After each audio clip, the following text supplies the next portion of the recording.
ಹೊಸದಾದ ಸಾಧನೆಗೆ ಕಾದಾಡು ನೀ ಜಯ ಕೀರ್ತಿ ಸಿಗುವರೆಗೆ ನಿನ್ನ ನೋವುಗಳು ಹಿಮದಂತೆ ಕರಗುವುದು ನಿನ್ನ ಆಸೆಗಳು ಗುರಿಯನ್ನು ತಲುಪುವುದು ತಿಳಿ ನೀರಿನ ಸಿಹಿಕೊಳದಲ್ಲಿ ಪುಟಿದೇಳಲಿ ಹೊಸದು ತರಂಗ ಸುಳಿದಾಡುವ ತಂಗಾಳಿಯಲಿ ಪಡಿಮೂಡಲಿ ನವಸಿರಿಗಂಧ ಧೈರ್ಯವ ತುಂಬಿಕೋ ಮುನ್ನುಗ್ಗುವ ಹೋರಾಡು ನೀ ಹೊಸದಾದ ಸಾಧನೆಗೆ ಕಾದಾಡು ನೀ ಜಯ ಕೀರ್ತಿ ಸಿಗುವರೆಗೆ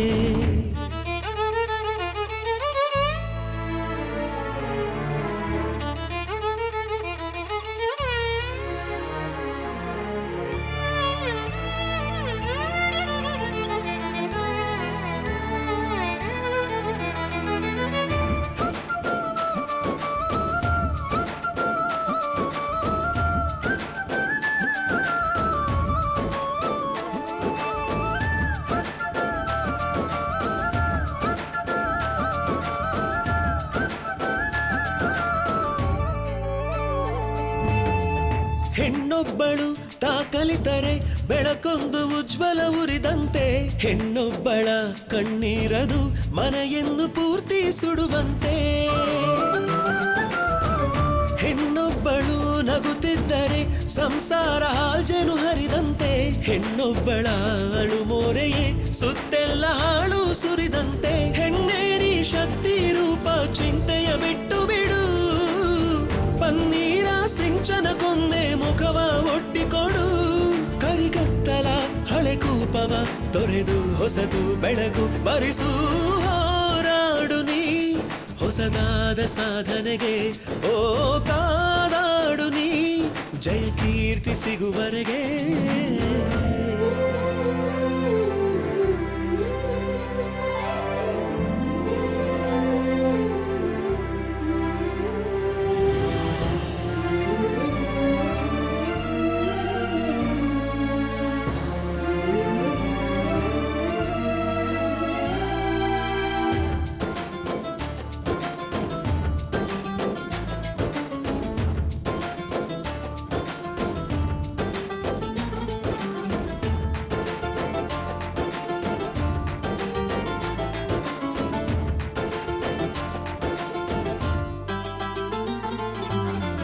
ಕಿಡಿಹಾರಿದ ಮರು ನಿಮಿಷವೇ ಬೆಂಕಿಯ ಜ್ವಾಲೆಯು ಉರಿವಂತೆ ಹನಿ ಉದುರಿದ ಕೆಲ ಹೊತ್ತಲೆ ನೀರಿನ ಹೊಳೆಯೇ ಹರಿದಂತೆ ಬಿಡಿಕಾಗದ ಸೇರ್ದಾಗಲೇ ಇಡಿಯಾದ ಪುಸ್ತಕವಾದಂತೆ ಚೈನೊಡಗಳು ಸುತ್ತಾಡುತ್ತಾ ಮಧುವಿನ ಹುಟ್ಟನ್ನು ಕೊಡುವಂತೆ ಹೋರಾಟದ ನದಿ ನೀರೆಲ್ಲ ಸಾಗರವಾದೀತು ಜಡವಿದ್ದ ಕಣಕಣದಲ್ಲೂ ಜೀವ ತುಂಬಿತು ನೆಲೆಜಾರದೆ ತಲೆಬಾಗದೆ ಪುಟಿದು ಸೆಡೆದು ಭುಜವ ಒಡ್ಡುತ್ತಾ ಹೋರಾಡು ನೀ ಹೊಸದಾದ ಸಾಧನೆಗೆ ಓ ಕಾದಾಡು ನೀ ಜಯ ಕೀರ್ತಿ ಸಿಗುವರೆಗೆ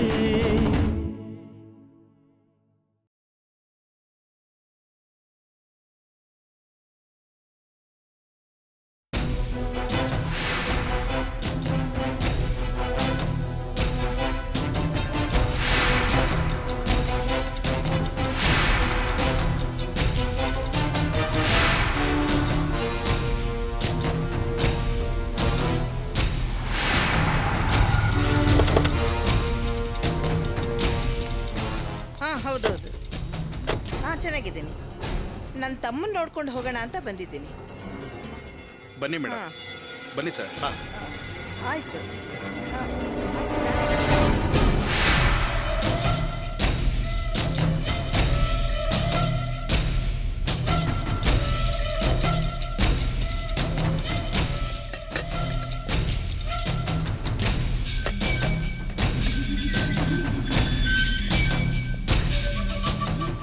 ನಮಸ್ಕಾರ ಸರ್ ಮದನ್ ನಮ್ಮ ಲಾಯರು ನಿನ್ನನ್ನ ಬೇಲ್ ಮೇಲೆ ಬಿಡಿಸ್ಕೊಳ್ಳೋದಕ್ಕೆ ಏರ್ಪಾಡು ಮಾಡಿದ್ದಾರೆ ಅದಕ್ಕಂತ ಕೆಲವು ಪೇಪರ್ಸ್ಗಳಿಗೆ ನಿನ್ನ ಕಡೆಯಿಂದ ಸಹಿ ಹಾಕಿಸ್ಕೊಂಡು ಹೋಗಕ್ಕೆ ಬಂದಿದ್ದಾರೆ ಇಲ್ಲ ನಾನು ಜಾಮೀನಿನ ಮೇಲೆ ಹೊರಗೆ ಬರೋದಿಲ್ಲ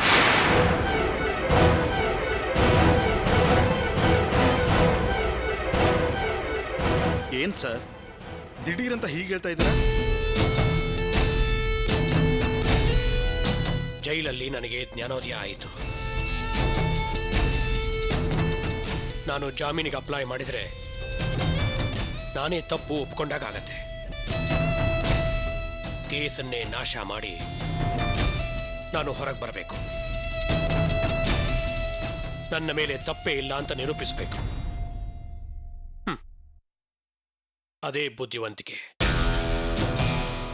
ಅದೇಗ್ ಸಾಧ್ಯಪ್ಪ? ಲೋಕಾಯುಕ್ತ ಪೊಲೀಸರು ನಿನ್ ಮೇಲೆ ಹಾಕಿರೋ ಕೇಸು ತುಂಬಾ ಸ್ಟ್ರಾಂಗ್ ಆಗಿದೆ ಅಂತ ಇವ್ರು ಹೇಳ್ತಾ ಇದ್ದಾರೆ. ಅಕ್ಕ, ಇಂಥ ಕೇಸಲ್ಲಿ ಸಿಕ್ಕಾಕೊಂಡಿರೋರು ಎಷ್ಟು ಜನ ಹೊರಗೆ ಬಂದಿಲ್ಲ? ತಮ್ಮದೇನು ತಪ್ಪಿಲ್ಲ ಅಂತ ನಿರೂಪಿಸಿಲ್ವಾ? ನೋಡಿ ಲಾಯರ್ ಸಾಹೇಬ್ರೆ, ಮುಂದಿನ ವಾರ ನಮ್ಮ ಕೇಸು ವಿಚಾರಣೆಗೆ ಬರುತ್ತೆ. ಹೌದು ಸರ್. ಹಾ, ಈ ಕೇಸ್ನಲ್ಲಿ ಮೊದಲು ದೀಪಾಳ್ನ ವಿಚಾರಣೆ ಮಾಡಬೇಕು ಅಂತ ಕೋರ್ಟಿಗೆ ಹೋಗಿ ಒಂದು ರಿಟ್ ಫೈಲ್ ಮಾಡಿ.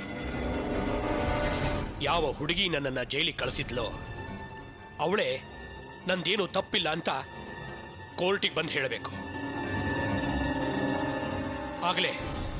ಆಗಲೇ ಈ ಕೇಸನ್ನ ನಾಶ ಮಾಡಿ ನಾನು ಮುಕ್ತವಾಗಿ ಹೊರಗೆ ಬರೋದಕ್ಕೆ ಸಾಧ್ಯ ಆಗೋದು. ಆ ಹುಡುಗಿ ಹಾಗೆ ಹೇಳ್ತಾಳ ಸರ್? ಅವಳು ತಾನೇ ನಿಮ್ಮನ್ನ ಈ ಕೇಸಲ್ಲಿ ಸಿಕ್ಕಾಕ್ಸಿರೋದು. ಅವಳು ಹೇಗೆ ಕೋರ್ಟ್ಗೆ ಬಂದು ನಿಮ್ಮ ಪರವಾಗಿ ಹೇಳ್ತಾಳೆ ಹೇಳಿ?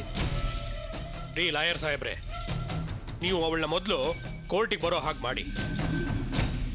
ಅವಳ ಹತ್ರ ಹಾಗೆ ಹೇಳಿಸೋದು ನನ್ನ ಜವಾಬ್ದಾರಿ. ಅದನ್ನ ನಾನು ನೋಡ್ಕೋತೀನಿ. ಆ ಹುಡುಗಿಗೆ ತುಂಬಾ ಅಹಂಕಾರ ಕಣಪ್ಪ. ಅಕ್ಕ, ಅತಿಯಾದ ಕೊಬ್ಬನ್ನು ಇಳಿಸೋದಕ್ಕೂ ಒಂದು ದಾರಿ ಇದೆ. ಈ ಕೇಸ್ನಲ್ಲಿ ನಾನು ಹೊರಗೆ ಬರೋದಕ್ಕೂ ಒಂದು ದಾರಿ ಇದೆ. ಆ ದೀಪಾ ಕೈಲಿ ಕೋರ್ಟ್ನಲ್ಲಿ ನಮಗೆ ಹೇಗೆ ಬೇಕೋ ಹಾಗೆ ಹೇಳಿಸ್ಬೇಕು. ಅವಳೇ ಕೋರ್ಟಿಗೆ ಬಂದು ನಾನು ಮದನ್ ಗೋಪಾಲ್ ಅವರನ್ನ ಶಿಕ್ಷಾಕೋ ಉದ್ದೇಶದಿಂದ ಹಾಗೆ ಮಾಡಿದೆ, ಮದನ್ ಗೋಪಾಲ್ ನನ್ನಿಂದ ಯಾವ ಲಂಚನೂ ತಗೊಂಡಿಲ್ಲ ಅಂತ ಅವಳೇ ಒಂದು ಮಾತು ಹೇಳಬೇಕು. ಆಗ ನೋಡು ನಾನು ತಕ್ಷಣನೇ ರಿಲೀಸ್ ಆಗ್ತೀನಿ. ಆಗ ನಾನು ಗೌರವದಿಂದ, ಅದೇ ಹಳೆಯ ಮರ್ಯಾದೆಯಿಂದ ನಾನು ಆಫೀಸಿಗೆ ಬರೋದಕ್ಕೆ ಸಾಧ್ಯ ಆಗೋದು. ಅಷ್ಟೇ ಅಲ್ಲ, ಈ ಕೇಸ್ನಲ್ಲಿ ಏನೂ ಮಾಡದಿರೋ ನಮ್ಮ ಮೇಲೆ ಆಪಾದನೆ ಹೊರಿಸ್ಬಿಟ್ಟು ಪೊಲೀಸ್ನವ್ರು ಬಂದು ನಮ್ಮ ಸೊತ್ತನ್ನೆಲ್ಲ ಕಿತ್ಕೊಂಡು ಹೋಗಿದ್ದಾರೆ. ಅದೆಲ್ಲ ವಾಪಸ್ ಕೊಡ್ಬೇಕು. ನನ್ನನ್ನ ಈಗ ಸಸ್ಪೆನ್ಷನ್ ಅಲ್ಲಿ ಇಟ್ಟಿದ್ದಾರೆ. ಅದನ್ನ ಕ್ಯಾನ್ಸಲ್ ಮಾಡಿ ಮತ್ತೆ ನಾನು ಹಳೆ ಪೋಸ್ಟಲ್ಲಿ ಹೋಗಿ ಕೂತ್ಕೋಬೇಕು. ಇದೆಲ್ಲ ಆ ದೀಪ ಹೇಳೋ ಮಾತ್ ಮೇಲೆ ನಿಂತಿದೆ. ಇದು ಬಿಟ್ಟು ನಾವೇ ಈ ಕೇಸ್ ನಡೆಸಿದ್ರೆ ತುಂಬಾ ಟೈಮ್ ಆಗತ್ತೆ. ಆಮೇಲೆ ತುಳಸಿಗೆ ಮದುವೆ ಆಗಿ ಮೊಮ್ಮಕ್ಕಳು ಆಗೋಗಿರತ್ತೆ. ಇದು ಒಂದೇ ದಿನ ತೀರ್ಮಾನ ಆಗಬೇಕು ಅಂತಿದ್ರೆ ನಾನು ಹೇಳೋ ಹಾಗೆ ದೀಪಾ ಕೋರ್ಟಲ್ಲಿ ಬಂದು ಮಾತಾಡಬೇಕು. ಹೌದು ಅಕ್ಕ, ಆ ದೀಪಾನಪ್ಪ ವರದರಾಜು ನಿನ್ನ ಬಂದು ನೋಡಿದ್ನ? ಇಲ್ಲಪ್ಪ, ಆ ತುಳಸಿ ಜೊತೆ ತಿರುಗಾಡೋ ಹುಡುಗ ಯಾರು ಅನ್ನೋದನ್ನ ನಿನ್ ಮಗಳ ಹತ್ರ ಕೇಳ್ಕೊಂಡು ಬಂದು ನನ್ನ ಹತ್ರ ಹೇಳು ಅಂತ ಹೇಳಿ ಕಳ್ಸಿದ್ದೀನಿ. ಹ್ಞೂ ಅಂತ ಹೇಳಿ ಹೋದವನು ಇಲ್ಲಿವರೆಗೂ ನನ್ನ ಹತ್ರ ಬಂದೇ ಇಲ್ಲ. ಅವನು ಬರೋದಿಲ್ಲ. ಅವನನ್ನ ಹೇಗೆ ಬರೋ ಹಾಗೆ ಮಾಡ್ಬೇಕನ್ನೋದು ನನಗೆ ಗೊತ್ತಿದೆ. ಕೋದಂಡನ ಹತ್ರ ಹೇಳಿ ಅದಕ್ಕೆಲ್ಲ ಏರ್ಪಾಡು ಮಾಡ್ತೀನಿ. ನಾನು ಹೇಳೋ ಹಾಗೆ ನೀವು ಮಾಡಿ, ಉಳಿದದ್ದನ್ನು ನಾನು ನೋಡ್ಕೋತೀನಿ. ಸರಿಯಪ್ಪ.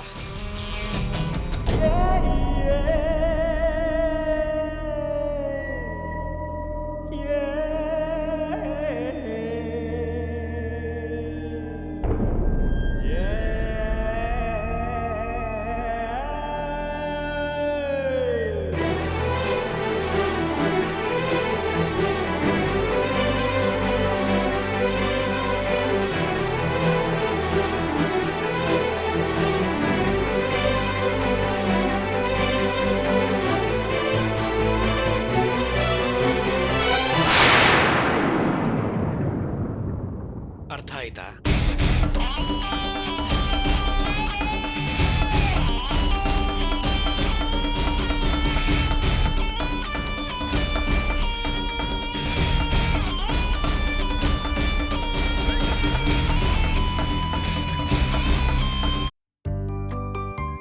Good morning sir.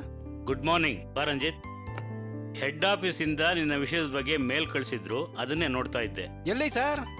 ಮಸಾಲ ವಡೆನೇ ಕಾಣಿಸ್ತಾ ಇಲ್ಲ. ಏನ? ಕೆಲಸ ಶುರು ಮಾಡೋಕ್ಕಿಂತ ಮುಂಚೆ ಬಿಸಿ ಬಿಸಿ ಮಸಾಲ ವಡೆ ನಿಮ್ ಟೇಬಲ್ ಮೇಲೆ ಇರುತ್ತೆ, ಅದಕ್ಕೆ ಅಂತಾನೆ ಬಂದೆ. ಏನಯ್ಯ ನೀನು? ನಾನು ಎಂತ ಮುಖ್ಯವಾದ ವಿಷಯದ ಬಗ್ಗೆ ಮಾತಾಡ್ತಾ ಇದ್ದೀನಿ, ನೀನು ಆಫ್ಟರ್ ಆಲ್ ಮಸಾಲ ವಡೆ ಬಗ್ಗೆ ಮಾತಾಡ್ತಾ ಇದೆಯಲ್ಲ. ಸರ್, ಹೆಡ್ ಆಫೀಸಲ್ಲಿರೋರ್ಗೆ ಏನ್ ಸರ್ ಕೆಲಸ? ಆರಾಮಾಗಿ ಎಸಿ ರೂಮಲ್ಲಿ ಕೂತ್ಕೊಂಡು ನಮ್ಮಂತವ್ರ ಮೇಲೆ ಅಧಿಕಾರ ಚಲಾಯಿಸ್ತಾರೆ. ಒಂದ್ ಕೆಲಸ ಮಾಡು ಅಂತ ಹೇಳೋದು ತುಂಬಾ ಈಸಿ ಸರ್. ಅವ್ರು ಅದನ್ನ ಪ್ರಾಕ್ಟಿಕಲ್ ಆಗಿ ಮಾಡ್ದಾಗ್ಲೇ ಅದ್ರ ಕಷ್ಟ ಏನು ಅಂತ ಗೊತ್ತಾಗೋದು. ಸರಿ ಸರ್, ಏನಂತ ಕಳ್ಸಿದಾರೆ? ನೋಡು, ನಿನ್ನ ಬಗ್ಗೆ ಬಂದ ಕಂಪ್ಲೇಂಟ್ ಬಗ್ಗೆ ನೀನು ಉತ್ತರ ಬರೆದು ಕಳಿಸಿದ್ಯಲ್ಲ, ಆ ನಿನ್ನ ಸಮರ್ಥನೆಗಳು ಹೆಡ್ ಆಫೀಸ್ನವ್ರಿಗೆ ಕನ್ವಿನ್ಸ್ ಆಗಿಲ್ಲ, ಅಂದ್ರೆ ತೃಪ್ತಿ ಆಗಿಲ್ಲ. ಪೊಲೀಸ್ನವರು ನಮ್ಮ ಬ್ಯಾಂಕಿಗೆ ಬಂದು ನಿನ್ನ ವಿಚಾರಿಸಿ ಹೋದ್ರಲ್ಲ, ಕಸ್ಟಮರ್ಸ್ಗೆ ಬ್ಯಾಂಕ್ ಬಗ್ಗೆ ಹೇಗೆ ನಂಬಿಕೆ ಬರುತ್ತೆ ಅಂತ ಕೇಳ್ತಾ ಇದ್ದಾರೆ. ಸರ್, ಪೊಲೀಸವ್ರು ಬಂದು ಬ್ಯಾಂಕಾಗ ಕೆಲಸ ಮಾಡೋರ್ನೆಲ್ಲ ಹೇಳ್ಕೊಂಡು ಹೋದ್ರು. ನಮ್ಮ ಅಣ್ಣ ರಾಜು ಅಂತಾನೆ ಕರ್ಕೊಂಡು ಹೋಗಿದ್ದು. ಅದ್ರಿಂದ ಅವ್ರಿಗೇನ್ ಸರ್ ಸಮಸ್ಯೆ? ಎಷ್ಟೇ ಆದ್ರೂ ಪೊಲೀಸ್ನವರು ಬ್ಯಾಂಕಿಗೆ ಬಂದು ಹೋಗಿದ್ದು ನಿನ್ನಿಂದ ತಪ್ಪು ತಾನೆ. ನೋಡಯ್ಯ, ನಾನು ನಿನಗೆ ಮೊದಲಿನಿಂದಲೂ ಹೇಳ್ತಾ ಇದ್ದೀನಿ, ನಿನ್ನ ಕೆಲಸದ ಬಗ್ಗೆ ನೀನು ಸಾಧಾರಣವಾಗಿ ತೆಗೆದುಕೊಳ್ತಾ ಇದೀಯಾ. ಅದಕ್ಕೆ ನಾನು ಹೇಳೋದು, ಇನ್ಮೇಲೆ ಬೇರೆ ಎಲ್ಲಾದ್ರೂ ಕೆಲಸಕ್ಕೆ ಹೋಗೋದು ಆಗದೆ ಇರೋ ಮಾತು. ಒಂದು ವೇಳೆ ಬೇರೆ ಬ್ಯಾಂಕಲ್ಲಿ ಕೆಲಸ ಸಿಕ್ತು ಅಂತ ಇಟ್ಕೋ, ಅಲ್ಲಿ ಕೂಡ ಇಂಥ 100 ಸಮಸ್ಯೆಗಳು ಎದುರಾಗ್ತವೆ. ಅದಕ್ಕೆ ನಾನು ಹೇಳೋದು, ನಿನ್ನ ಕೆಲಸ ಉಳಿಸ್ಕೊಳ್ಳೋದ್ರ ಬಗ್ಗೆ ಯೋಚನೆ ಮಾಡು ಅಂತ. ನೋಡಪ್ಪ, ಇದೇ ಬ್ರಾಂಚಲ್ಲಿ ನಾನು ಇನ್ನೂ 1 ವಾರ ಇರ್ತೀನಿ. ಅಷ್ಟರಲ್ಲಿ ನಿನ್ನ ವಿಷಯನೆಲ್ಲ ಸೆಟ್ರೈಟ್ ಮಾಡಿ ನಿನಗೊಂದು ದಾರಿ ತೋರಿಸ್ಬಿಟ್ಟು ಹೋಗೋದು ಅನ್ನೋದು ನನ್ನ ಅಭಿಲಾಷೆ. ಏನ್ ಸರ್, ಏನ್ ದೊಡ್ಡ ಕೆಲಸ ಇದು? ದುಡ್ಡು ಸಂಪಾದನೆ ಮಾಡೋದಕ್ಕೆ ಸಾವಿರಾರು ದಾರಿ ಇದೆ. ಏನಿಲ್ಲ ಅಂದ್ರು ನಮ್ ಬ್ಯಾಂಕಲ್ಲೇ ಸಾಲ ತಗೊಂಡು ಬಿಸ್ನೆಸ್ ಶುರು ಮಾಡಿರೋರೆಲ್ಲ 1-2 ವರ್ಷದಲ್ಲಿ ಕೋಟಿ ಕೋಟಿ ಹಣ ಸಂಪಾದನೆ ಮಾಡಿ ಇದೇ ಬ್ಯಾಂಕ್ ಮುಂದೆ ಕಾರಲ್ಲಿ ಬಂದು ಇಳಿತಾರೆ. ನಮ್ಮ ಹತ್ರನೇ ಸಾಲ ತಗೊಂಡು ಆ ದುಡ್ಡು ಇಟ್ಕೊಂಡು ಬಿಸ್ನೆಸ್ ಶುರು ಮಾಡಿ ಸಂಪಾದನೆ ಮಾಡುವಾಗ ನಮ್ಮ ಕೈಲಿ ಇದೆಲ್ಲ ಮಾಡೋದಕ್ಕಾಗೋದಿಲ್ವಾ ಸರ್? ಏನ್ ಈ ಕೆಲಸ ಇಲ್ಲ ಅಂದ್ರೆ ಏನು? ನೋಡ್ತಾ ಇರಿ ಸರ್, ಒಂದಲ್ಲ ಒಂದು ದಿನ ದೊಡ್ಡ ಬಿಸ್ನೆಸ್ ಶುರು ಮಾಡೇ ಮಾಡ್ತೀನಿ. ನೋಡು ರಂಜಿತ್, ಬಿಸ್ನೆಸ್ ಮಾಡೋದು ಎಲ್ರಿಂದಲೂ ಸಾಧ್ಯವಾಗಲ್ಲಪ್ಪ. ಅದಕ್ಕೆ ತುಂಬಾ ಜಾಣ್ಮೆ ಬೇಕು, ಅದು ಎಲ್ರಿಂದಲೂ ಸಾಧ್ಯವಾಗಲ್ಲಪ್ಪ. ಇನ್ನೊಂದು ವಿಷಯ ಗೊತ್ತಾ, ಕೆಲವು ಸಿನಿಮಾ ಹೀರೋಗಳು ಆಕ್ಟ್ ಮಾಡಿದಂತ ಸಿನಿಮಾಗಳು ಸೂಪರ್ ಸಕ್ಸಸ್ ಆಗಿವೆ. ಆದ್ರೆ ನಾನೇ ಎಲ್ಲ ಮಾಡ್ತೀನಿ, ಹೀರೋ ಆಗ್ತೀನಿ, ಪ್ರೊಡ್ಯೂಸರ್ ಆಗ್ತೀನಿ, ಡೈರೆಕ್ಟರ್ ಆಗ್ತೀನಿ ಅಂತ ಹೋಗಿ ಫ್ಲಾಪ್ ಆಗಿರೋದು ಉಂಟು. ಅದಕ್ಕೆ ನಾನು ಹೇಳೋದು, ನಮ್ಗೆ ಏನ್ ಕೆಲಸ ಗೊತ್ತೋ ಅದನ್ನೇ ನೀಟಾಗಿ ಮಾಡ್ಬೇಕು ಅಂತ. ನೀನು ಹೀಗೆ ವಾದ ಮಾಡ್ಕೊಂಡು ನಿಂತ್ಕೋಬೇಡ. ಹೆಡ್ ಆಫೀಸ್ನವರು ನಿನ್ನ ಮೇಲೆ ತುಂಬಾ ಸಿಟ್ಟಾಗಿದ್ದಾರಪ್ಪ. ಅವರು ಸಿಟ್ಟು ಸ್ವಲ್ಪ ಕಡಿಮೆ ಆಗ್ಬೇಕಾದ್ರೆ ನೀನು ಕೊಟ್ಟಿರೋ ಸಾಲನ ವಸೂಲಿ ಮಾಡ್ಬೇಕಪ್ಪ. ಈ ವಾರದಲ್ಲಿ ಸ್ವಲ್ಪ ಇಂಪ್ರೂವ್ ಆಗಿದೆ, ಇಲ್ಲ ಅಂತೇನು ಹೇಳ್ತಾ ಇಲ್ಲ. ಕೆಲವು ಕಸ್ಟಮರ್ಸು ಡ್ಯೂಸ್ನ ಕಟ್ಟೋದಕ್ಕೆ ಶುರು ಮಾಡಿದ್ದಾರೆ. ಇನ್ನು ಸ್ವಲ್ಪ ಟ್ರೈ ಮಾಡಿದ್ರೆ ಉಳಿದವ್ರ ಹತ್ರ ಕಟ್ಟಿಸಬಹುದು. ನೀನ್ ನಾಳೆನೆ ಹೋಗಿ ಎಲ್ಲರನ್ನು ಭೇಟಿ ಮಾಡಿ ದುಡ್ಡು ವಸೂಲಿ ಮಾಡೋದಕ್ಕೆ ದಾರಿ ಮಾಡು. ನಾವೇನ್ ಸರ್ ಮಾಡೋದು? ಈಗಿನ ಕಾಲದಲ್ಲಿ ಯಾರು ನಿಯತ್ತಾಗೇ ಇಲ್ಲ. ಸಾಲ ತಗೊಂಡವ್ರೆಲ್ಲ ಸಂತೋಷವಾಗೇ ಇದ್ದಾರೆ ಸರ್. ಆದ್ರೆ ಸಾಲ ಕೊಟ್ಟವರು ನಾವ್ ಎದುರ್ಕೋಬೇಕು. ನೆನ್ನೆನೆ ಒಂದ್ ಮನೆಗೆ ಹೋಗಿ ನೋಡ್ಕೊಂಡ್ ಬಂದಲ್ಲ ಸರ್. ಒಂದ್ ಕೆಲಸ ಮಾಡೋಣ, ನಮ್ ಬ್ಯಾಂಕಲ್ಲಿ ಸಾಲ ಕೊಡೋದನ್ನೇ ನಿಲ್ಲಿಸ್ಬಿಡೋಣ ಸರ್. ಸುಮ್ನೆ ಸಾಲ ಕೊಟ್ಟು ಅವರಿಂದ ನಾವ್ಯಾಕೆ ಸರ್ ನಾಯಿ ತರ ಅಲಿಬೇಕು? ಏನು ಮಾತಾಡ್ತಾ ಇದೀಯ ರಂಜಿತ್? ನೀನು ಬ್ಯಾಂಕ್ ಎಕ್ಸಾಮ್ ಪಾಸ್ ಮಾಡಿ ತಾನೆ ಬ್ಯಾಂಕ್ ಕೆಲ್ಸಕ್ಕೆ ಬಂದಿದ್ದು. ನೋಡಯ್ಯ, ನಾವು ಡಿಪಾಸಿಟ್ ಬ್ಯಾಂಕ್ ತಗೊಳ್ತಾನೆ ಇರಬೇಕು, ಸಾಲ ಕೊಡ್ತಾನೆ ಇರಬೇಕು. ಡಿಪಾಸಿಟ್ ತಗೊಳ್ತಾನೆ ಇರಬೇಕು, ಸಾಲ ಕೊಡ್ತಾನೆ ಇರಬೇಕು. ಅದೇ ಕಣಯ್ಯ ಬ್ಯಾಂಕು ಅಂದ್ರೆ. ಸಾಲ ಕೊಡದೆ ಬ್ಯಾಂಕ್ ಹೇಗೆ ನಡ್ಸಕ್ಕಾಗುತ್ತೆ ಹೇಳು? ಏನ್ ಸರ್, ಏನ್ ಬಾರಿ ದೊಡ್ಡ ಸಾಲ? ನಾನು ಕ್ಯಾಶ್ ಸೆಕ್ಷನ್ ಅಲ್ಲಿ ಇದ್ದಾಗ ತುಂಬಾ ಸುಖವಾಗೇ ಇದ್ದೆ ಸರ್. ಟೋಕನ್ ತಗೊಳ್ಳೋದು, ದುಡ್ಡು ಕೊಡೋದು, ದುಡ್ಡು ಎನ್ಸೋ ಕೆಲ್ಸನೂ ಇಲ್ಲ ಸರ್. ಅದು ಕೂಡ ಮಿಷಿನೇ ಮಾಡ್ತಾ ಇತ್ತು. ಸಾಯಂಕಾಲ 4 ಗಂಟೆ ಆದ್ರೆ ಫ್ರೆಂಡ್ಸ್ ಜೊತೆ ಜಾಲಿಯಾಗಿ ಸುತ್ತ ಆಡ್ಕೊಂಡಿದ್ದೆ. ಯಾವಾಗ ಈ ಲೋನ್ ಸೆಕ್ಷನ್ಗೆ ಬಂದೋ ಆವತ್ತಿನ ನಂಗೆ ನೆಮ್ಮದಿನೇ ಇಲ್ಲದೆ ಹೋಯ್ತು ಸರ್. ತುಂಬಾ ಬೇಜಾರಾಗ್ತಾ ಇದೆ. ಇಲ್ಲ ನೋಡಪ್ಪ, ಎಂಥ ಸಂದರ್ಭನೂ ನಮಗೆ ಬೇಕಾದ ಉಪಯೋಗಿಸ್ಕೊಳ್ಳೋನೆ ಜೀವನದಲ್ಲಿ ಬದುಕಕ್ಕೆ ಸಾಧ್ಯ. ಮೊದಲು ನಿನ್ನ ಸಾಲ ವಸೂಲಿ ಮಾಡಕ್ ಶುರು ಮಾಡು. ನಿನ್ನ ಕೆಲಸ ನೀನ್ ನ್ಯಾಯವಾಗಿ ಮಾಡಿದ್ರೆ ಹೆಡ್ ಆಫೀಸ್ನವ್ರು ನಿನ್ನ ಮೇಲೆ ಯಾಕೆ ಕೋಪಿಸ್ಕೋತಾರೆ? ಸರಿ ಸರ್, ನಾಳೆಯಿಂದಾನೆ ವಸೂಲಿ ಮಾಡೋಕ್ಕೆ ಶುರು ಮಾಡ್ತೀನಿ. ಹೌದು, ಎಲ್ಲಿ ಸರ್ ಮಸಾಲ ವಡೆನೇ ಬರಲಿಲ್ಲ? ಗೊತ್ತಿಲ್ಲಪ್ಪ. ಒಂದು ವೇಳೆ ಆ ಟೀ ಅಂಗಡಿ ಓನ್ಗೂ ನನ್ನ ಟ್ರಾನ್ಸ್ಫರ್ ವಿಷಯ ಗೊತ್ತಾಗ್ಬಿಟ್ಟಿರ್ಬೇಕು. ನೋಡಯ್ಯ, ಮನುಷ್ಯನಿಗೆ ಪವರ್ ಇರೋರ್ಗೂ ಮಾತ್ರ ಮರ್ಯಾದೆ. ಪವರ್ ಹೋಯ್ತು ಅಂತ ಇಟ್ಕೋ, ಹಲ್ಕಿತ್ತ ಹಾವಂತರ ಆಗ್ಬಿಡ್ತಾನೆ ಮನುಷ್ಯ. ನೋಡು, ಒಂದು ಮಸಾಲ ವಡೆನ ಇಟ್ಕೊಂಡು ಎಷ್ಟು ದೊಡ್ಡ ತತ್ವನ ಅರ್ಥ ಮಾಡ್ಕೊಳ್ಳೋ ತರ ಆಯ್ತು.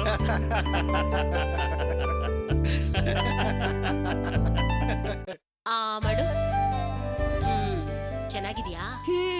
ನಿಂಗಿಷ್ಟ ಅಂತ ಕ್ಯಾಬೇಜ್ ಪಲ್ಯ ಮಾಡಿದೀನಿ. ಮಾಡು. ಜಾಣೆ. ಪೂಜಾ, ಈಗ ಊಟ ಮಾಡ್ತಿದ್ಯಾ? ಮಾಡು ಮಾಡು. ಪೂಜಾ ಹೋಮ್ವರ್ಕ್ ಎಲ್ಲ ಮುಗಿಸಿದ್ಯಾ? ಇವತ್ತು ಹೋಮ್ವರ್ಕ್ ಕೊಟ್ಟಿಲ್ಲ ಅಮ್ಮ. ಸರಿ ಮಾಡು. ಒಬ್ಳೆ ಊಟ ಮಾಡೋದನ್ನ ಅಭ್ಯಾಸ ಮಾಡ್ಕೊ ಅಂತ ಎಷ್ಟ್ ಸಲ ಹೇಳಿರೋದ್ ನಿನ್ಗೆ? ಬೇಗ ತಿನ್ಬಿಟ್ ಬಾ.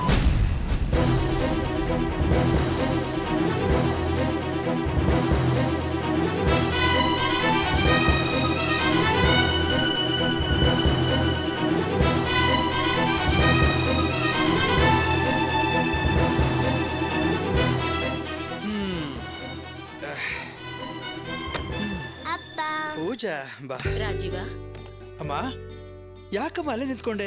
ಬಾಮ್ಮ ಒಳಗಡೆ ಹಾ. ಬಾ ಕೂತ್ಕೋ. ಸುಧಾ, ನೀನು ಬಾಮ ಕುತ್ಕೋ.